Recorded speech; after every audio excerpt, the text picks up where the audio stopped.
प्रमुख नेते।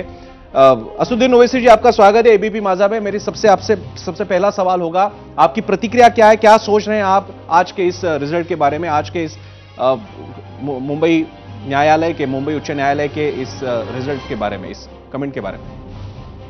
देखिए, लीगल मैक्सिम है कि justice delayed is justice denied.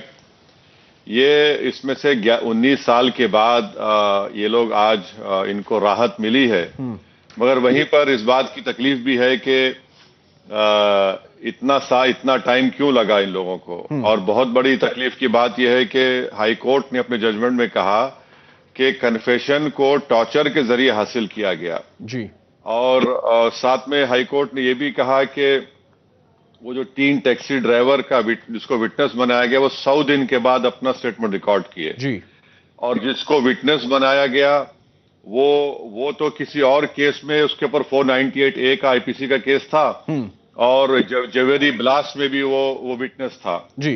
तीसरा उसमें बताया गया कि जो विटनेस बनाया गया वो लोग किसी डांस बार को जाते थे और विटनेस को डांस बार में जो लेडी गाना गाती थी उसका नाम नहीं मालूम। साथ में कोर्ट ने यह भी कह दिया कि उनका जो आईडी परेड हुआ तो वो स्पेशल एग्जीक्यूटिव ऑफिसर को ऑथोराइज नहीं था। और फिर साथ में ये बताया गया कि इसमें जो आरिफ और मोहम्मद अली है जी, इनको मालेगांव 2006 में एक्यूज बनाया, जिसको एनआईए स्पेशल कोर्ट ने उनको बरी कर दिया जी। तो और आप देखते क्या है कि इसमें से मेरे को अच्छी तरह याद है कि ये जो इंसिडेंट चल रहा था उस वक्त हम तमाम ने कहा था कि इसमें पुलिस टॉर्चर के जरिए इनका कन्फेशन हासिल किया और उसको हाई कोर्ट के 2 जजेस ने इसको एक्सेप्ट नहीं किया और उनको हाई कोर्ट ने कहा कि इनको रिलीज करो जी। तो ये महाराष्ट्र गवर्नमेंट को चाहिए कि उस वक्त के जो एटीसी के जितने ऑफिसर्स थे इस इन्वेस्टिगेशन में, जिन्होंने इनको सिर्फ मजहब की बुनियाद पर पकड़कर जी इनको टॉर्चर किया, उनका कन्फेशन लिया जिसको हाई कोर्ट ने निकाल दिया जी, तो महाराष्ट्र सरकार को चाहिए कि वो एटीएस के ऑफिशियल्स के ऊपर कार्रवाई करे। और उस वक्त जो डीसीपी साहब थे नवल बजाज साहब, वो आज एटीएस के चीफ हैं जी। तो ये तो बहुत बड़ी तकलीफ की बात है। और फिर आप देखते क्या है कि इसमें से 2 भाई हैं, फैसल और मुजम्मिल। इनके पिताजी की मौत हो गई, फिर इनकी माँ की मौत हो गई। आपने एहतेशाम का नाम लिया, वो तो 15 दिन पहले उसकी शादी हुई थी और बच्चे छोटे थे, आज 18 साल के हो गए। तो ये बहुत बड़ी तकलीफदेह बात है। और सबसे बुरी बात क्या है जी कि जो 180 लोग जो मारे गए उनके परिवार को तो कोई क्लोजर नहीं हुआ जी।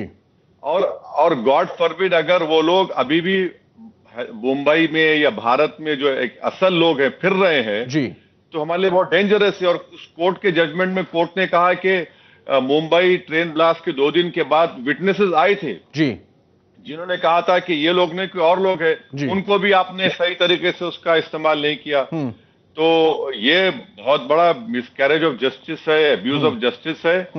और इससे हम तो महाराष्ट्र सरकार से चाहेंगे कि आप बजाय इसकी अपील करने के आप ये इन्वेस्टिगेट करिए कि इन लोगों को ऐसा क्यों फंसाया गया जी, इन लोगों की जिंदगी बर्बाद क्यों की गई। और साथ में असल जो खाती है, असल जो जिम्मेदार है जिसमें 180 लोगों की मौत हुई, उनको हम लोग ढूंढ निकालें, इन्वेस्टिगेट करें। और एटीएस को अपोलोजाइज करना चाहिए जी कि याद रखिए कि आपने उस वक्त तो एक थ्योरी बना दी, एक कहानी बना दी जी, और फिर टीवी मीडिया के जरिए से इन तमाम को आपने गिल्टी करार दिया। आप देखिए 19 साल हो गए, जिसमें से A1 तो बेचारा वो तो दुनिया में नहीं रहा, उसका तो डेथ हो गया जी। तो ये पूरी चीजें हैं। ओवैसी जी, ये एक बात बताइए, इस पूरे वाकया के बाद अब महाराष्ट्र सरकार, जो हमारे मुख्यमंत्री देवेंद्र फडणवीस हैं, उन्होंने कहा है कि हम सुप्रीम कोर्ट में अपील करेंगे मुंबई हाई कोर्ट के इस जजमेंट को। इस हालात में आपका क्या कहना होगा? आप खुद भी एक एडवोकेट हैं, आप भी जानते हो कि उन्हें बली कर दिया है, लेकिन फिर भी बात यह है कि जो एविडेंसेस थे वो एडिक्वेट नहीं थे। तो इस बात को लेकर अगर महाराष्ट्र गवर्नमेंट सुप्रीम कोर्ट में जाती है तो आप इस पूरे हालात को कैसे देखेंगे? देखिए, हाई कोर्ट का जो 2 जजेस का जजमेंट आया वो 44,500 पेजेस को पढ़कर 169 वॉल्यूम्स को पढ़कर ऑनरेबल जजेस ने ये डिसीजन दिया आप अपील करेंगे हाई कोर्ट में, सुप्रीम कोर्ट में, तो वो तो ठीक है, आपको राइट है।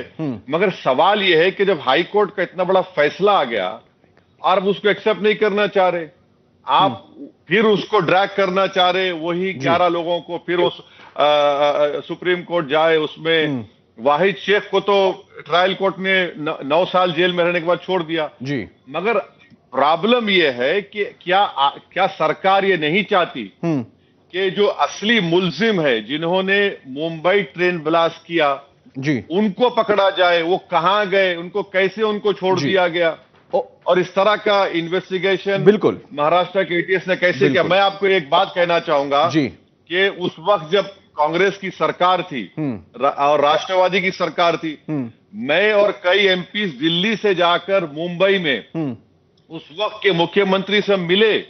हम उनको बताए कि देखिए ये जो 2 एक्यूज का मैंने नाम लेकर कहा, फैसल शेख और मुजम्मिल का, कि उनके कपड़े उतारकर, उनके पिताजी के कपड़े उतारकर, उनके बड़े भाई की वाइफ को बुलाकर उनका बुर्का छीना गया उनके सामने कि तुम कन्फेशन पे साइन करो। उस वक्त के मुख्यमंत्री जब कमिश्नर पुलिस बैठे हुए थे, बोले अरे क्या बोल रहे हैं, बोला बिल्कुल हुआ है ये। हमने कहा कि देखिए आप जोर जबरदस्ती करके कन्फेशन को हासिल करेंगे तो ये गलत होगा, आज नहीं तो कल उस कोर्ट उसका नोटिस लिए। मैं उस मीटिंग में था जब मुख्यमंत्री ने हमको बुलाया था अपने ऑफिस में, उस वक्त कमिश्नर पुलिस उस वक्त के थे। तो ये तो गलत हो रहा है ना।